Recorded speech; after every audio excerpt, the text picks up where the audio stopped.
नमस्कार, प्रियंकाज फूड कॉर्नरमध्ये आपलं स्वागत आहे। तर आज आपण बनवणार आहोत एकदम मस्त क्रिस्पी आणि हाय प्रोटीन असे सोया कबाब। चला तर मग सुरुवात करूया आपण आपल्या रेसिपीला। तर यासाठी एका भांड्यामध्ये मी 1 कप सोया चंक्स घेतलेले आहेत। यामध्ये आपल्याला कडकडीत गरम पाणी घालायचं आहे। यानंतर यामध्ये 1 चम्मच मीठ घालून 10 मिनिटं आपल्याला याला झाकून ठेवून भिजू द्यायचं आहे। 10 मिनिटांनंतर आपण पाहू शकतो आपले सोया चंक्स व्यवस्थित असे मस्त भिजलेले आहेत। आता यातलं आपल्याला सगळं पाणी काढून घ्यायचं आहे। पाणी काढून घेतल्यानंतर याला मिक्सरच्या भांड्यामध्ये टाकून सोया चंक्सला बारीक करून घ्यायचं आहे। आपल्याला याला जास्त बारीक करायचं नाही आहे, थोडीशी ओबडधोबड त्याची पेस्ट तयार करायची आहे। पाणी न घालता आपल्याला याला मिक्सरमध्ये बारीक करून घ्यायचं आहे। आपण पाहू शकतो आपल्याला हे अशा प्रमाणामध्ये बारीक करून घ्यायचं आहे। बारीक करून घेतलेले सोया चंक्स आपल्याला एका पातेल्यामध्ये काढून घ्यायचे आहेत। यानंतर यामध्ये बारीक कट केलेला 1 वाटी कांदा घालायचा आहे। मसाल्यांमध्ये 2 चम्मच धने पावडर, अर्धा चम्मच हळद, 1 चम्मच लाल तिखट आणि चवीनुसार थोडंसं मीठ घालायचं आहे आणि 1 वाटी बेसन पीठ घालून हे मिश्रण आपल्याला व्यवस्थित असं मिक्स करून घ्यायचं आहे।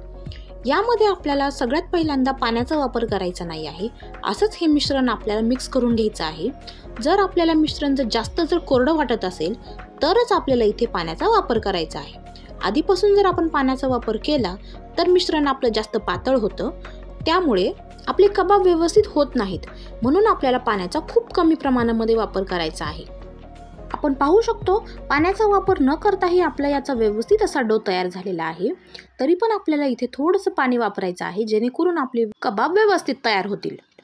आपला डो आता व्यवस्थित असा तयार झालेला आहे। आपण पाहू शकतो आपल्याला जसं पाहिजे तसाच तयार झालेला आहे। आता आपल्याला हाताला थोडंसं पाणी लावून याची व्यवस्थित अशी गोल गोल टिक्की तयार करून घ्यायची आहे। जास्त जाड आणि मोठी आपल्याला इथे टिक्की तयार करून घ्यायची नाही आहे। मीडियम साईजमध्येच आणि कमी जाडीची टिक्की आपल्याला इथे तयार करून घ्यायची आहे, म्हणजे आपण जेव्हा त्याला शॅलो फ्राय करू तेव्हा ती व्यवस्थित फ्राय होईल। आपण पाहू शकतो आपली टिक्की आता व्यवस्थित तयार झालेली आहे। आता एका कढईमध्ये आपल्याला थोडंसं तेल टाकून घ्यायचं आहे। मी इथे फ्लॅट सरफेसची कढई घेतलेली आहे, यामुळे टिक्की व्यवस्थित फ्राय होते।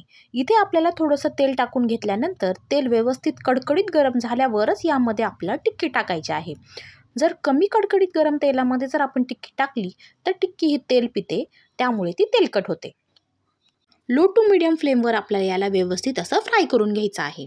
हाय फ्लेमवर आपण याला फ्राय करून घेतलं की फक्त कबाबची वरची साईडच फक्त फ्राय होते आणि आतमध्ये ते कच्चं राहतं। म्हणून लो टू मीडियम फ्लेमवर व्यवस्थित याला खरपूस असं फ्राय करून घ्यायचं आहे। थोड्या थोड्या वेळाने आपल्याला दोन्ही साईडनी हे कबाब व्यवस्थित असे फ्राय करून घ्यायचे आहेत। माझ्या रेसिपी जर तुम्हाला आवडत असतील तर माझ्या चॅनलला सबस्क्राईब करा आणि बेल आयकॉनला क्लिक करा, म्हणजे नवनवीन रेसिपीजची नोटिफिकेशन तुम्हाला सगळ्यात आधी मिळतील। आणि माझ्या व्हिडिओजला लाईक, शेअर आणि कमेंट करायला विसरू नका। आपण पाहू शकतो दोन्ही साईडने आपले कबाब व्यवस्थित असे फ्राय झालेले आहेत। आता आपण याला काढून घेऊ आणि आपले मस्त क्रिस्पी हाय प्रोटीनवाले सोया कबाब तयार आहेत। आपल्याला याला गरम गरमच सर्व करायचं आहे। गरम असताना ह्याची चव खूप छान लागते। आपण याला दह्यासोबत किंवा पुदिन्याच्या चटणीसोबतही सर्व करू शकतो किंवा आपण सॉससोबतही सर्व करू शकतो। रेसिपी खूप छान आहे आणि बनवायलाही खूप सोपी आहे, त्यामुळे तुम्ही ही एकदा नक्की ट्राय करा। रेसिपी आवडली असल्यास करून पहा आणि मला कमेंटमध्ये सांगा कशी झाली होती ते। थँक्यू।